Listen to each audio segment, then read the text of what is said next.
extendemos nuestra sincera bienvenida al estudio de la lección de la Escuela Sabática con la Voz de la Esperanza. Esperamos que Dios derrame su Santo Espíritu para que podamos entender su Santa Palabra. Estaremos repasando la lección número 10 para la semana del 5 de marzo del 2022. Se titula Jesús abre el camino a través del velo. Ahora en sí, para dar inicio, elevemos una oración al cielo. Padre que moras en las alturas de los cielos, agradecemos por este privilegio de estar juntos con nuestros hermanos, amigos, amigas, estudiando la palabra de Dios y dejando que tú nos ilumines y nos lleves a puerto seguro. Bendícenos, que todo lo que digamos y hagamos sea para honra y gloria tuya. Y esto lo pido en el santo nombre de Cristo Jesús. Amén. Amén. El texto de esta semana se encuentra en Hebreos capítulo 9, versículo 24. Muy relevante estos versículos, Nesí, este versículo. Y dice, porque no entró Cristo en el santuario hecho de mano, figura del verdadero, sino en el cielo mismo para presentarse ahora por nosotros ante Dios. ¿Sabes, Nesí? La palabra figura en el griego es antitupos. Y su significado es muy peculiar, interesante. Copia, figura, imagen, antitipo. Deriva de todas esas palabras que di en el castellano o el español, deriva esta palabra. Y nosotros usamos la palabra antitipo para expresar lo que se anuncia por el tipo.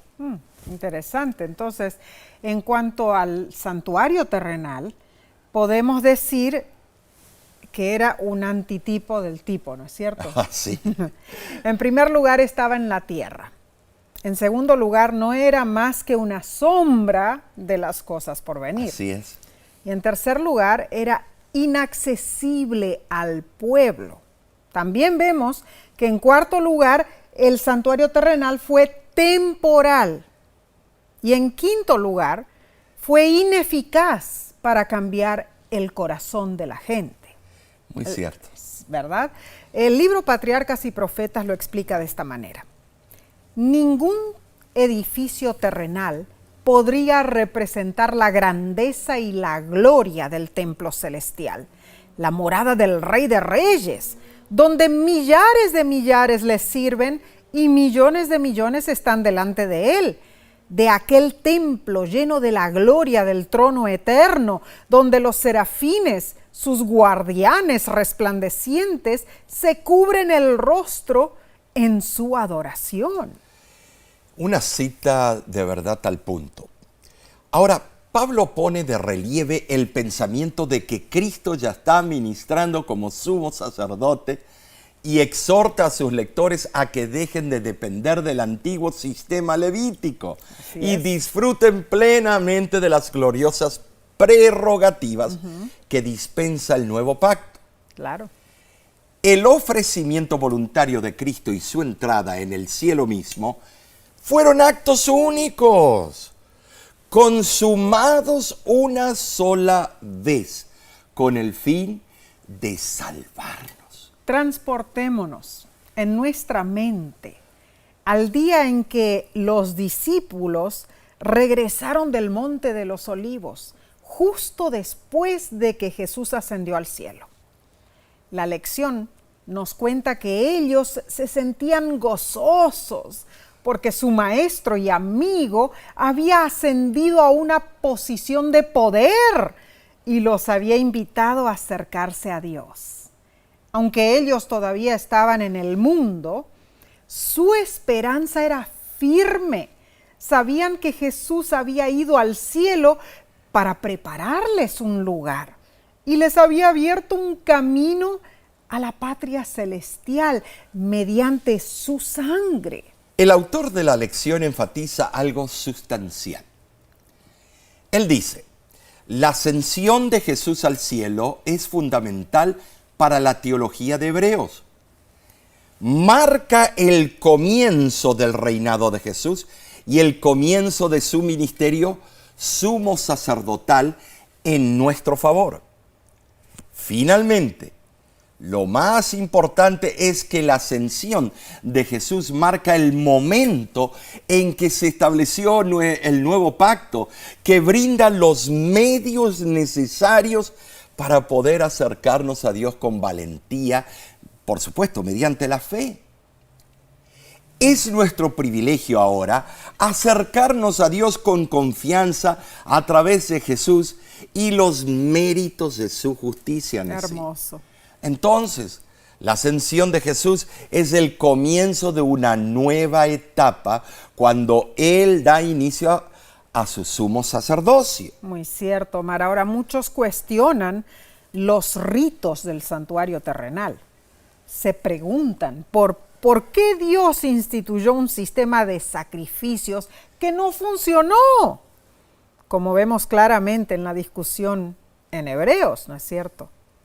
¿No será que el santuario terrenal al menos era una forma en que los creyentes pudieran vislumbrar lo que Dios podía hacer? ¿Y acaso no puede ocurrir lo mismo con nosotros hoy? Claro, claro que sí, Nesí. Nosotros también podemos preocuparnos demasiado con los detalles frívolos y los procedimientos de la religión, Muy cierto. a la cual pertenezcamos, y dejar de ver al Dios que desea que acudamos a Él para salvación. El peligro está en que gastemos nuestro tiempo en los símbolos y las prácticas y no veamos a Dios. Por eso Hebreos menciona vez tras vez que el santuario terrenal era un libro ilustrado, un dispositivo de enseñanza, una ilustración para ayudar a ver las verdades fundamentales acerca de Dios y la salvación. Estos son puntos muy importantes. Esta semana estudiaremos el énfasis que da el apóstol Pablo al rol de Jesús en el santuario celestial. E intentaremos entender el significado esencial del mensaje del santuario y la relevancia que tiene para nosotros hoy día. Bueno, Omar, esto está muy fácil decirlo, ¿no es cierto? Pero ponerlo en práctica. Así es. Bueno, entonces, en lugar de preguntarnos, hermanos, en cuanto a la descripción exacta de cada mueble, de cada cosita que existía en el santuario terrenal, preguntémonos, ¿qué nos enseña ese mueble, ese objeto del santuario terrenal sobre la naturaleza y el carácter de Dios? Esto es exactamente lo que el apóstol Pablo está haciendo en su libro a los Hebreos. Claro que sí. Entonces, Omar, ahora pasemos a la lección del domingo. Qué bueno. 27 de febrero se titula Jesús ante el Padre. Esto es extraordinario porque me imagino la ceremonia, la liturgia, cómo fue ese acto magnífico. Es cierto. Como leímos en Hebreos capítulo 9, versículo 24, se describe la ascensión de Jesús a la presencia del Padre y su significado en particular. Cierto. Cristo llegó al santuario celestial, el verdadero, Claro que sí. para aparecer ante Dios con un mejor sacrificio, o sea, con su propia sangre. Así fue. Eso es increíble, Nesí. Jesús cumplió la profecía de las fiestas de peregrinación con asombrosa precisión. Amén. ¿Sabes? Murió el día de la preparación de la Pascua, a la hora novena, en el momento en que se sacrificaron los corderos pascuales. Jesús resucitó al tercer día y ascendió al cielo para recibir la seguridad de que su sacrificio había sido aceptado. Luego ascendió 40 días después para sentarse a la diestra de Dios y establecer el nuevo pacto en el día del Pentecostés. Tremendo. Todo Nesí se cumplió como había sido predicho. Claro que sí. No hubo falla en ese plan. No. Se siguió exactamente el itinerario y el Tremendo. plan divino, el mapa de actividades. Gloria a Dios por eso, Omar. El propósito de la peregrinación del antiguo Israel en el desierto era exponer el concepto de ver la faz de Dios. Eso significaba experimentar el favor de Dios. De igual manera, en el hebreo la expresión buscar el rostro de Dios significaba pedir a Dios ayuda. En el libro a los Hebreos este es el sentido de la ascensión de Jesús. Así es. Él ascendió a Dios con el sacrificio perfecto como nuestro precursor en la presencia de Dios. Esa palabra precursor es poderosa, ¿no? Claro que sí. Y Jesús ha hecho realidad la promesa para que nosotros viajemos en busca de una patria mejor, cuyo arquitecto y constructor es Dios, como dice el versículo. ¿Sabes? La autora inspirada describe lo que sucede cuando, cuando como hijos de Dios confiamos en las promesas de nuestro amante Salvador. Ajá. Ella menciona lo siguiente: estas almas se apoderan de la palabra de Dios.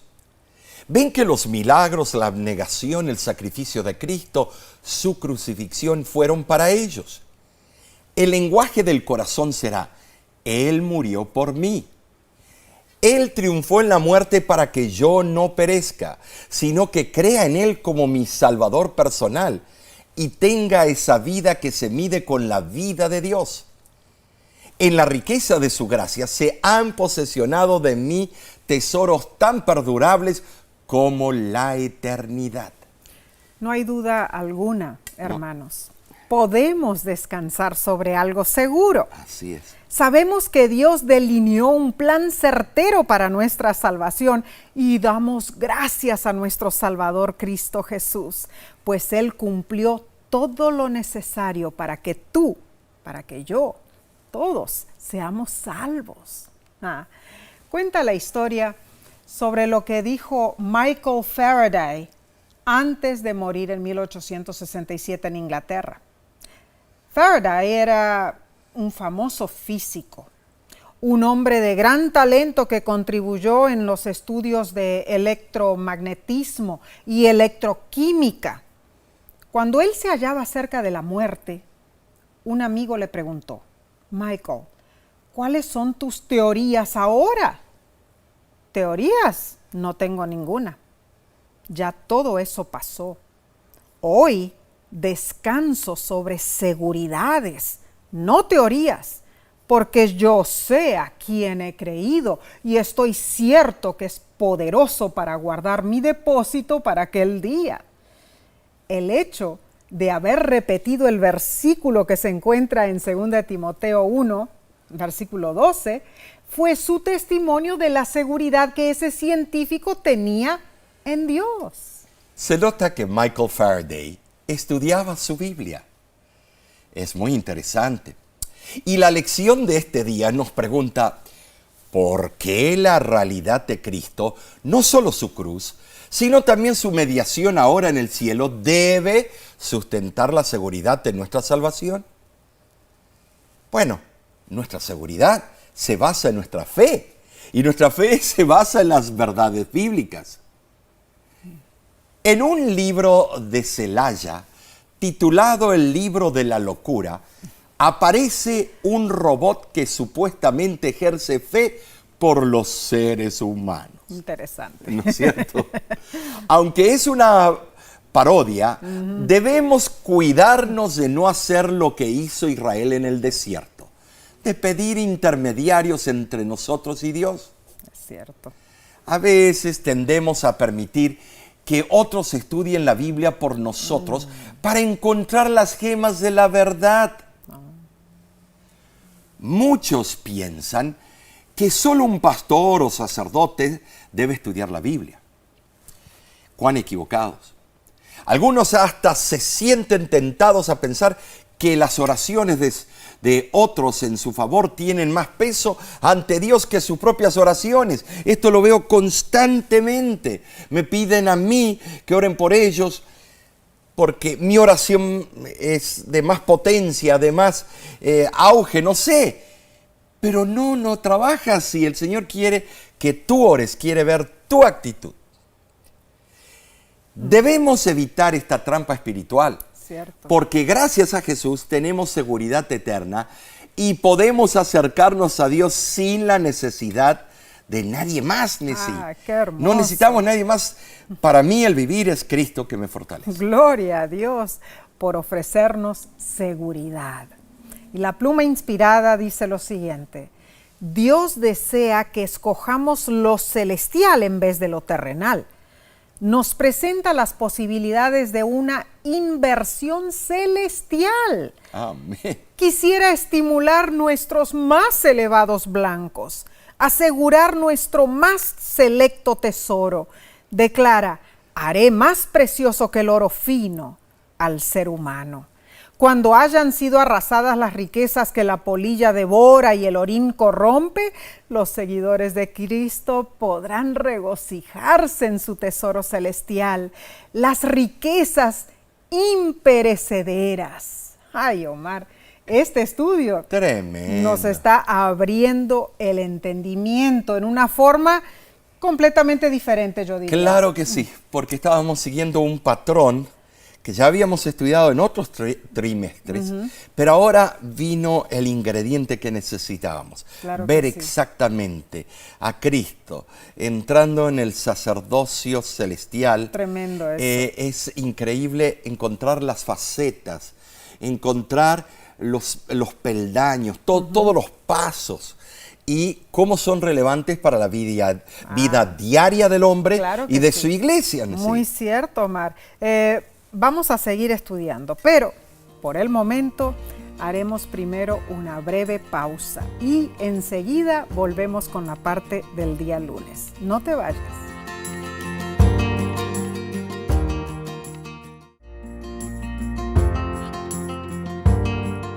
Somos bendecidos al estudiar la palabra de Dios, pues es lámpara a mis pies y lumbrera a mi camino. Salmo 119, 105. Pasemos entonces, Omar, a la lección del lunes 28 de febrero. Se titula La invitación de Dios. Ahora, comencemos leyendo Hebreos, pero ahora capítulo 12, versículos 18 al 21, para recordar la experiencia de Israel en el monte de Sinaí. Ok. Porque no os habéis acercado al monte que se podía palpar y que ardía en fuego, a la oscuridad, a las tinieblas y a la tempestad, al sonido de la trompeta y a la voz que hablaba, la cual los que la oyeron rogaron que no se les hablase más, porque no podían soportar lo que se ordenaba. Si aún una bestia tocar el monte, será apedreada o pasada con dardo. Y tan terrible era lo que se veía que Moisés dijo: estoy espantado y temblando. Oh, Cuando el tremendo pueblo eso, Marta. divino, el pueblo de Dios estuvo frente a frente con el dador de la ley y juez de toda la tierra, experimentó algo del temor del Señor. Qué temor, Omar. Segunda de Corintios 5:11. Habrán estado aterrados de lo que Aterrados. vieron. La entrega de la ley en el Sinaí fue acompañada por una exhibición tremendamente impresionante del poder y de la majestad de Dios. Cierto. Nunca antes ni tampoco después ha contemplado el mundo algo tan impresionante y tan aterrador, Nessie. La verdad que sí, Omar, habrá sido eso algo pero terrible. Tremendo. La revelación de la santidad de Dios en el monte Sinaí enseñó al pueblo a temerle o a respetarlo. El temor de Jehová conduce a la vida, a la sabiduría y a la honra. Vemos que en Salmo 111, versículo 10, dice que el temor de Dios es el principio de la sabiduría. Ese temor es sinónimo de una profunda reverencia y se basa en la comprensión del carácter, la majestad y la grandeza de Dios frente a nuestra propia indignidad. Ese temor es la raíz y el origen de la verdadera piedad. Impide la presunción, evita el pecado y elimina todos los otros temores. El que permanece en el temor de Dios puede librarse de toda ansiedad. El temor de Jehová es adoración reverente a un amante Padre Celestial y respeto obediente a Él y a su ley. Pero sucedió que el pueblo de Israel se asustó y le pidió a Moisés que fuera su intermediario. La lección menciona que la descripción en Hebreos de los eventos en el Sinaí se desprende principalmente del recordatorio que Moisés le hace al pueblo por su falta de fe y su apostasía con el becerro de oro, y cuánto temía encontrarse con Dios debido al pecado de ellos. La reacción de los israelitas no era el plan de Dios para ellos, sino el resultado de su falta de fe. El plan de Dios era que ellos reconocieran su majestad y reverenciaran su divino poder con respeto, no teniendo miedo de Él, claro, sino una relación mutua de amor. Respeto, como el respeto que le debemos a nuestros padres, ¿no es cierto? Esto me hace recordar la vez que mi hermano y yo hicimos una travesura. Bueno, de las muchas que hicimos, ¿no es cierto? Pero ese día causó que un montón de frascos de conserva que tenía mi mamá sobre una mesa en la cocina cayeran al piso y se quebraran. Bueno, lógicamente mi hermano y yo salimos de allí, pero corriendo. Claro, mi mamá, siempre muy inteligente, enseguida nos descubrió y nos llamó para que volviéramos a la casa. Pero, Omar, al oír la voz de mi mamá, mi hermano y yo enseguida nos miramos el uno al otro y dijimos, de seguro nos está llamando para castigarnos. El miedo del castigo nos llevó a no obedecer la voz de ella. Interesantes. Corrimos a escondernos en la parte de más atrás del terreno de nuestra casa, detrás de unos arbustos que había allí, y nos dijimos, vamos a quedarnos aquí. Tal vez mami se olvide del castigo. Y a lo lejos escuchamos a mi mamá gritar, ya van a ver, les va a dar hambre y tendrán que venir a casa, ya van a ver. Nosotros quietecitos en nuestro escondite. Pasaron las horas, Omar, y nosotros firmes. No volveríamos a la casa. Pero resultó de que después de cierto tiempo, claro, se empezó a hacer de noche y nuestros estómagos empezaron, a hacer ruidos raros, teníamos hambre. Y cuando el hambre se volvió insoportable y ya era de noche y no teníamos linterna, no tuvimos otra opción que volver a casa. Ay, Omar, al abrir la puerta de la cocina, lo primero que vimos fue que allí todavía estaba todo el desastre que habíamos causado. Los pedazos de vidrio, toda la comida de las conservas desparramadas por el piso. Era horrendo lo que estábamos viendo. Y mi mamá llegó allí al otro lado de la cocina y nos dijo, hola niños, tienen hambre, ¿verdad? Pero como pueden ver, yo no pude cocinar. Si ustedes hubieran venido cuando yo les pedí, yo les hubiera ayudado a limpiar todo esto y les hubiera preparado la cena, pero siendo que no obedecieron, ahora tendrán que limpiar solos y espero que no quede nada sucio para cuando me despierte en la mañana.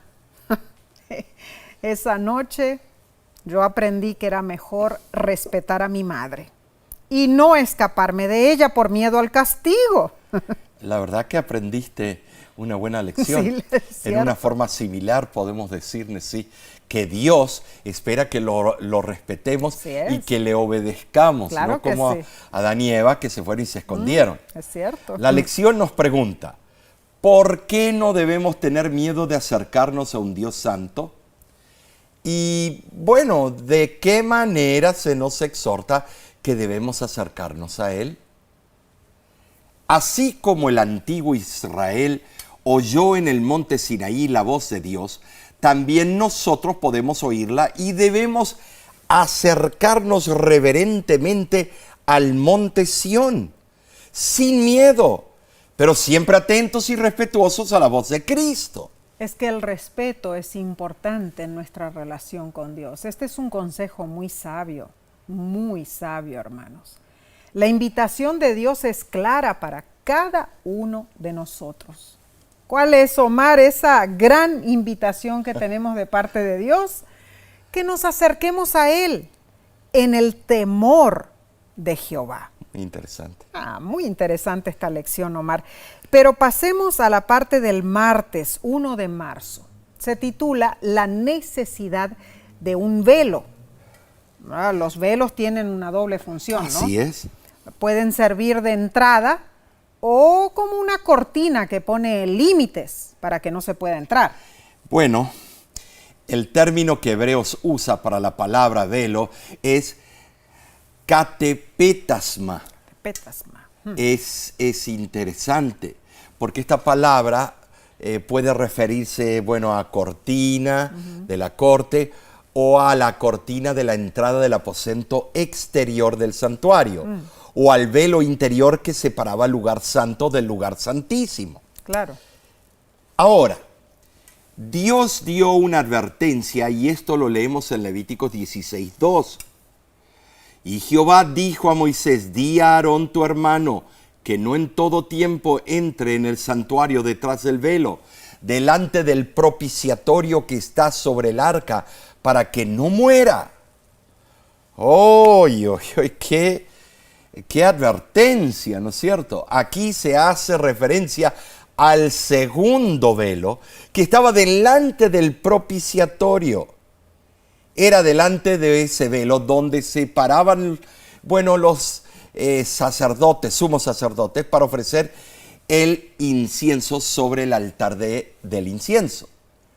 No podían mirar a través del velo ni pasar al otro compartimento, pero sabían que del otro lado estaba el arca y la Shequina, la propia presencia de Dios. El que desobedeciera moriría. Y esto es algo muy serio. Claro que sí, porque Omar. eso muestra la reverencia que debemos tener de los lugares santos de Jehová. Muy cierto. Y en Levíticos capítulo 10, del 1 al 2, vemos un ejemplo de esa desobediencia. Dice que Nadab y Abiú, que eran hijos de Aarón, Ay, ay, ay. ofrecieron delante de Jehová fuego extraño, dice el versículo. Y salió fuego de delante de Jehová y los quemó y murieron, lógicamente. Ese fuego no había sido tomado del altar de los holocaustos. Claro. O sea, del fuego que Dios mismo encendía. Fue y- vagancia, y no que era querían ir hasta sagrado. allá afuera y ellos usaron cualquier Claro, otra cosa. Quizá Nadab y Abiú tomaron fuego de los fogones donde los sacerdotes se Claro. preparaban la comida. No sabemos. Pero al desobedecer, fueron destruidos al instante. Este es un terrible ejemplo de la desobediencia de estos hijos de Aarón. Al tomar trivialmente los requisitos del culto del santuario. ¿Alguna vez te has entrevistado con una persona muy importante como el presidente de tu nación? Realmente eso es casi imposible, ¿no es cierto? Para lograrlo debe haber una invitación especial y estrictos reglamentos a seguir. Mi papá, el pastor Jorge Grieve, una vez recibió una invitación del presidente de los Estados Unidos para asistir a un banquete de líderes religiosos del país. Allí pude ver todas las exigencias enumeradas. Vestirse de traje, tiene que ser oscuro, camisa blanca y corbata, bueno, oscura, principalmente negra. Zapatos lustrados y cabello bien cortado, etc. La mayoría de las veces las solicitudes para una audiencia con el presidente ni son atendidas o si se atienden son llevadas a cabo por alguna persona importante de su gabinete. Algo parecido sucedía con el pueblo de Israel. Ellos no podían comunicarse directamente con Dios. No. Lo hacían a través de un sacerdote y según reglas muy, pero muy específicas y a veces parecían complicadas. Bueno, es que en el santuario terrenal, Omar, sí, era necesario el velo. Claro. En realidad. Ahora, ese velo que dividía el lugar santo del Santísimo era hermoso.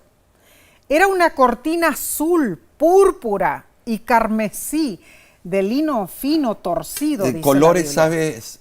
Usados hasta el día de hoy para la realeza. Ah, claro que sí.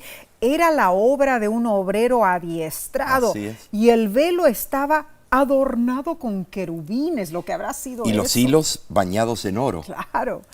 Alzar ese velo y entrar sin invitación en el sagrado misterio del lugar santísimo acarreaba la muerte, pues sobre el propiciatorio descansaba la misma gloria del Santo de los Santos. Amén.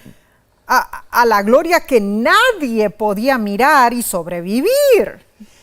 ¿Sabes? El velo era una protección para los sacerdotes, los mortales, nosotros, claro, que oficiaban ante un Dios santo, Muy que cierto. habitaba en medio, pero siguiendo órdenes divinas muy, pero muy estrictas. Es cierto. Por eso Habacuc 2:20 nos dice, cuando estamos adorando al Señor en día sábado o cualquier día, calle toda la tierra porque Jehová está en su santo templo. Claro que sí. Recordemos que el pueblo de Israel acampaba en el desierto, dejando un cuadrado vacío en medio del campamento y allí se colocaba el tabernáculo. Era el foco central. Claro. Los levitas acampaban alrededor del tabernáculo para proteger el santuario y sus muebles de la invasión de extraños. La lección de este día nos invita a pensar en lo que implicaba el Dios creador, el que hizo el universo, que viviera entre su pueblo, por supuesto, que en ese momento era una nación de esclavos fugitivos. Esto nos enseña cuán cerca puede estar Dios de nosotros, aunque somos esclavos del pecado. En realidad, tenemos necesidad de un velo. Nosotros somos pecadores, Dios es santo y puro. Ahora, Omar, el autor de la lección menciona lo siguiente: Jesús, como nuestro sacerdote, también ha sido nuestro velo. Mediante su encarnación, Dios levantó su tienda en medio de nosotros y pudimos contemplar su gloria. Jesús hizo posible que un Dios santo viviera en medio de un pueblo imperfecto. Amén. O sea, Omar, podemos estar seguros que Jesús nos protege en todo momento. Así es. Él es nuestro velo, interesante, ¿no es cierto? Y más aún, Él nos ayuda en nuestras pruebas. Él no nos deja solos y desamparados. Aunque ahora esté oculto para los ojos mortales, el oído de la fe puede oír su voz que dice: no temas, yo estoy contigo. O sea, ¿por qué dudamos, Omar? Si tenemos la presencia de Dios con nosotros. El en ángel nuestras de Jehová vidas. acampa alrededor de los que le temen y los aguarda. Claro, tenemos esa seguridad. Claro, y tenemos las Sagradas Escrituras. El problema es que damos cabida a Satanás. A la duda, a juzgar las intenciones de Dios. Él, todo lo que utilizó en el cielo para llevarse una tercera parte de los ángeles hacia la perdición, lo utiliza constantemente, Claro. repite sus mecanismos, Muy cierto. sus tentaciones, porque tuvo éxito ya en el cielo y tuvo éxito a través casi 6.000 años de existencia nosotros que conocemos. y él sigue su metodología. Va perfeccionando sus artimañas. Eso sí, él cada vez va modificando de acuerdo a los tiempos que van cambiando. Vemos que las tentaciones hoy en día son más agudas, más increíbles con la tecnología. Tremendo. Y con todo lo que la sociedad nos ofrece. Pero ni eso, Omar, debiera hacernos dudar de la presencia de Dios en nuestra vida. Estimados, el tabernáculo de Dios en sí está en nuestra mente, nuestro corazón. Aquí es a donde Dios debe morar. Claro que sí. Él ministra por nosotros, Él lucha por nosotros. Es nuestro antídoto contra el pecado. Amén.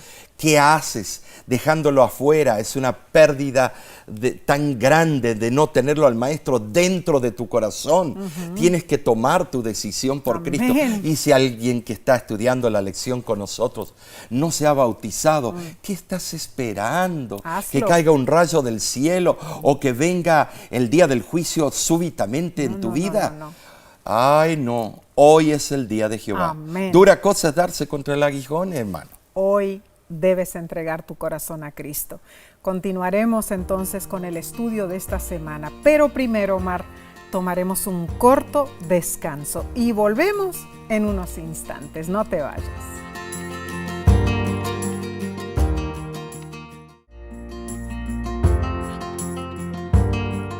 Gracias por acompañarnos, por estudiar con nosotros la lección de la escuela sabática. Sigamos con la parte del miércoles 2 de marzo, se titula El camino nuevo y vivo a través del velo. Leamos la invitación de Hebreos capítulo 10, versículos 19 al 22. Así que, hermanos, teniendo libertad para entrar en el lugar santísimo por la sangre de Jesucristo, por el camino nuevo y vivo que Él nos abrió a través del velo, esto es de su carne, y teniendo un gran sacerdote sobre la casa de Dios, acerquémonos con corazón sincero, en plena certidumbre de fe, purificados los corazones de mala conciencia y lavados los cuerpos con agua pura. Aquí comienza una nueva sección en la carta de los Hebreos. Sí lo es. Pablo resume brevemente sus conclusiones que por medio de Cristo tenemos acceso directo a Dios el Padre. Y deduce lecciones prácticas para los cristianos. Este componente práctico continúa hasta el fin de la carta, de la epístola. Claro. La invitación es que nos acerquemos a Dios. ¿Y por qué? Porque esa es la única manera de alcanzar la vida eterna. En estos versículos se emplea la frase tahagia, que significa los lugares santos, y se aplica al santuario celestial, por supuesto. Además dice que el camino es nuevo y vivo. Es nuevo porque no había existido antes. Es nuevo porque es original y es eficaz. El camino nuevo se centra en Jesús, quien vive eternamente. Esto está en agudo contraste con los sacrificios, aquellos que se ofrecían bajo el antiguo pacto. Así es. Este camino fue inaugurado por la muerte de Cristo, cuando Él entró por el velo.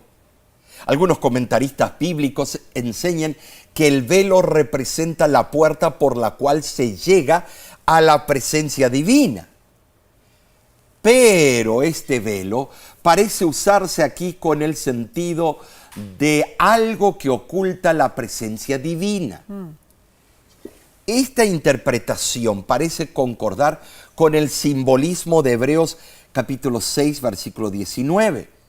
Y con el significado de la rasgadura del velo en ocasión de la muerte de Cristo, que significó que el sistema de sacrificios había llegado a su fin, había caducado ya. Interesante, Omar, y el autor de la lección vuelve a reiterar lo siguiente. Hebreos señala que la instauración del antiguo pacto implicaba la instauración del santuario y la consagración de los sacerdotes. Lo mismo ocurre con el nuevo pacto. Así es. Implica la instauración del ministerio sacerdotal de Jesús en nuestro favor.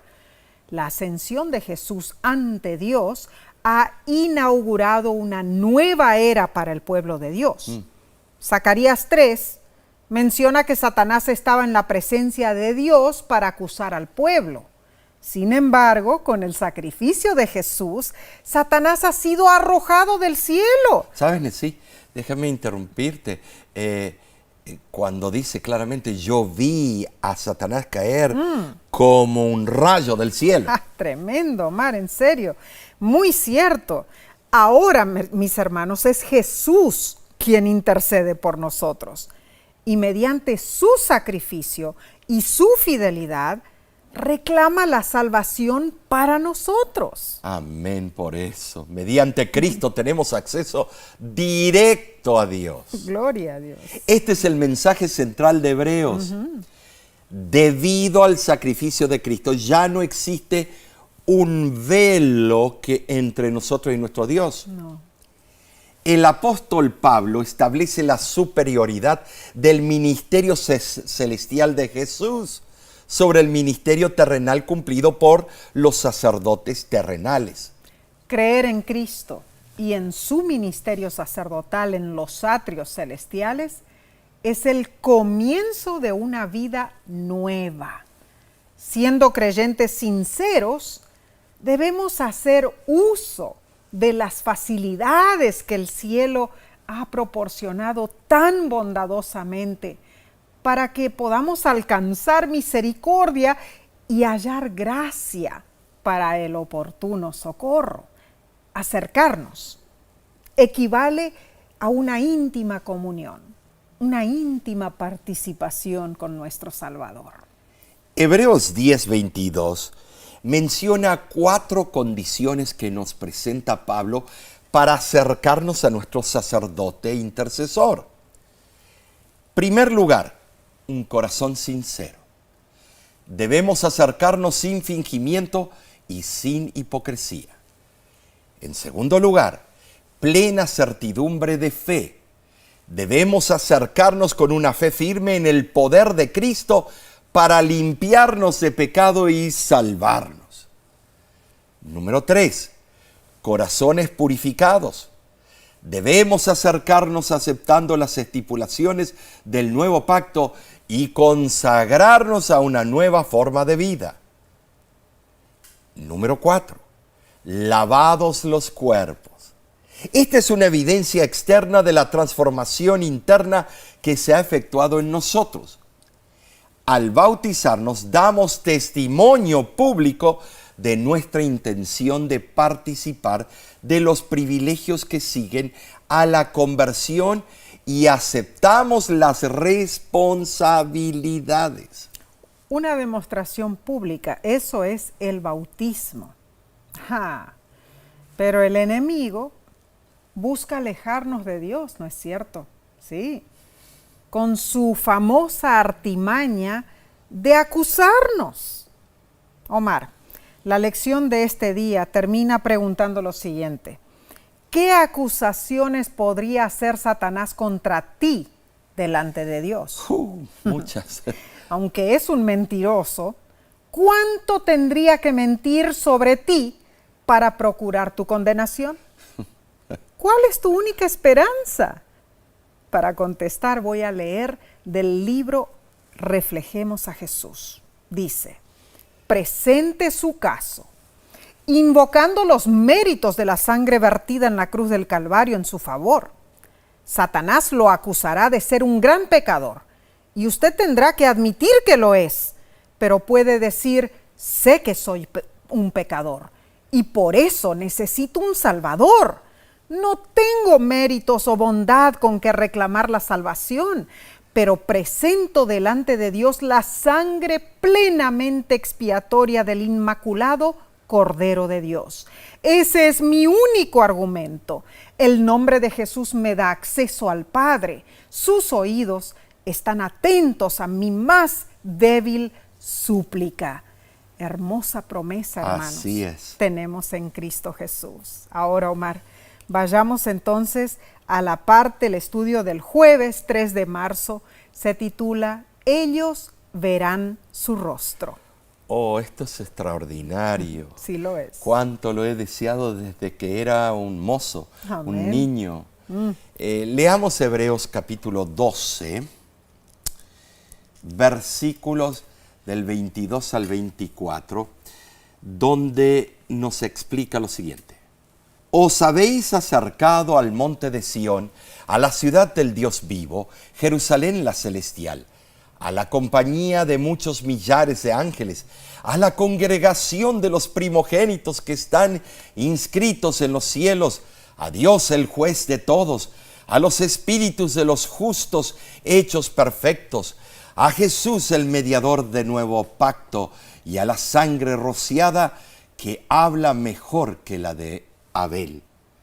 Interesante en sí que se hable de Abel, comparar. Pablo describe a los cristianos congregados en el cielo en una reunión de la iglesia invisible. Sí. Ahora, este texto en el griego tiene dos sustantivos importantes. Paneguris, convocación festiva, y eclesía, iglesia. Paneguris y eclesía.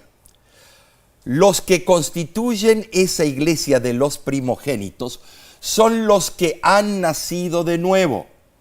Ahora, este texto describe que nosotros hemos llegado a la Jerusalén celestial ante la presencia del Dios Todopoderoso, omnipotente, omnipresente, omnisapiente. Y esta descripción de que nosotros hemos llegado ante la presencia del Padre. El autor de la lección dice, los creyentes se han acercado a la Jerusalén celestial mediante la fe. En este sentido, su experiencia anticipa el futuro. La Jerusalén celestial pertenece al reino de lo que se espera y no se ve, pero se nos garantiza mediante la fe. También hemos llegado a la misma presencia de Dios a través de nuestro representante Jesús. Por ende, debemos actuar en conciencia. A través de él hemos saboreado el don celestial y los poderes del mundo venidero. Ahora debo explicar la frase, los espíritus de los justos hechos perfectos. ¿Dónde se encuentra eso? En Hebreos capítulo 12, versículo 23. Cuando Pablo dice, os habéis acercado, Hebreos 12, 22, no se refiere a los justos muertos de los siglos pasados, como si estuvieran reunidos en la Jerusalén celestial en forma fantasmal. El apóstol invita a los vivos, acerquémonos confiadamente. En forma figurada, podemos imaginar a los justos hechos perfectos reunidos allí en espíritu, no en un estado de seres desencarnados.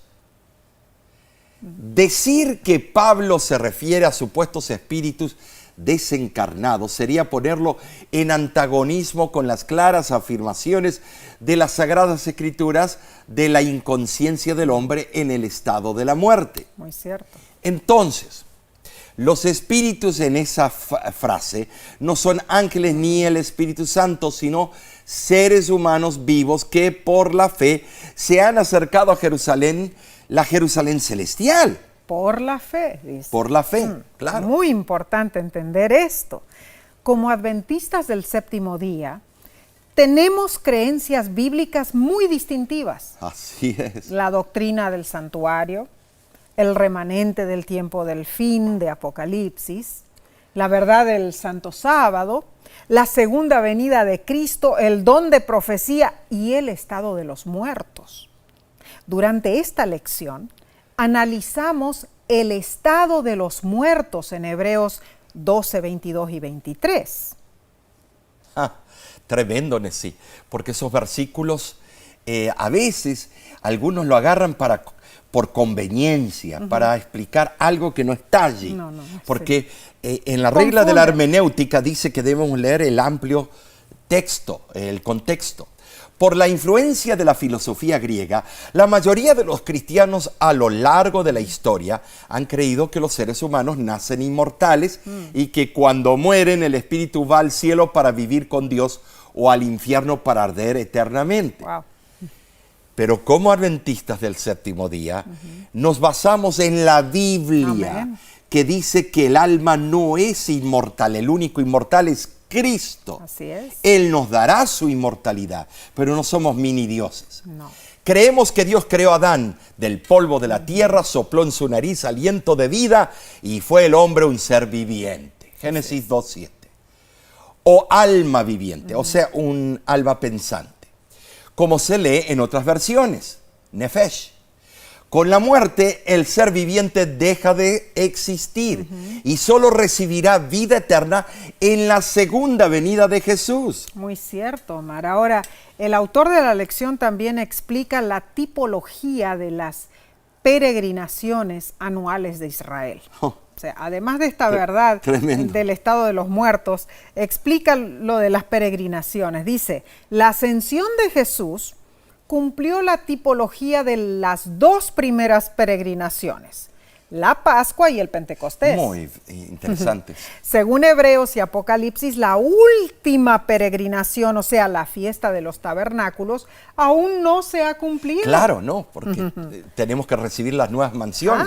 La celebraremos con Jesús cuando estemos en la patria celestial. En esta esperanza nosotros basamos nuestra fe. Este estudio en sí se enfocó en puntos bíblicos muy importantes. Así es cierto. Dios fortalece nuestra confianza en las verdades celestiales. Cierto. Y no con falsedades científicas, No, para nada. sino con una genuina fe en su palabra. Amén. Satanás busca desviarnos del camino a la salvación, Cierto. con multitud de ofertas y caminos por la tangente. Nuestra paciencia es probada al máximo, pero una oración levantada al cielo con fervor es como una flecha hasta el trono de Dios, y ángeles celestiales son enviados a nuestro auxilio. Amén. Hermoso. Gloria a Dios por esto. Hermoso, gracias a Dios por esa bendición, Omar. Acertadamente, la pluma inspirada exclama: ¡qué maravillosas lecciones aprenderemos como resultado de la constante dependencia en la eficacia de Cristo! El que quiera ser seguidor de Cristo no descansará en su propia capacidad. Si el cristiano siente su debilidad, encontrará que la gracia de Cristo es suficiente para toda emergencia si pone su confianza en Dios. ¡Ja! Tremendo. Esta es una cita preciosa, Omar. Qué lindo, ¿no es cierto? Entonces, esta semana, Omar, nos hemos deleitado en el estudio de la palabra de Dios. Esto ha sido impresionante. ¿Por qué? Porque hemos visto este mensaje del santuario de diferentes ángulos. Muy cierto. Muy Y cómo cierto. podemos nosotros alcanzar la victoria como Cristo lo hizo. Ahora, gracias por acompañarnos en el estudio de esta semana. Amén. La próxima lección será más reveladora. Cierto. Así que te invitamos a unirte a nosotros nuevamente. Así es. Pero sí, tengo que invitarlos a que se suscriban a nuestro canal de YouTube Así. o mira el repaso a través de nuestra página de Facebook. ¿Cómo se titula la lección de la próxima semana? Bueno, se titula Jesús, el autor y consumador de la fe. Tremendo. El estudio se basará en los amados capítulos 11 y 12 del libro de Hebreos. Va a estar preciosísimo, así que no te lo pierdas. Y de nuestra parte, nosotros te decimos, no te desanimes, que tu vida sea un reflejo de lo que Dios quiere para ti. Piensa en lo que Cristo ha hecho por ti. Confía en Él. Amén. No pienses que todo esto que te rodea, que los problemas que están abrumándote, es todo lo que existe alrededor tuyo. Piensa en las cosas mejores. Dios tiene un plan maravilloso para tu vida. No te dejes engañar. Tú vales mucho. Claro que y, sí. y Cristo lo hizo todo por ti, por Amén. mí. Si no te has bautizado, acércate a tu pastor, a tu instructor bíblico y toma tu decisión. Y termina diciendo, yo y mi casa serviremos a Jehová. Amén, así sea. Y de nuestra parte te decimos que Dios te bendiga y te guarde.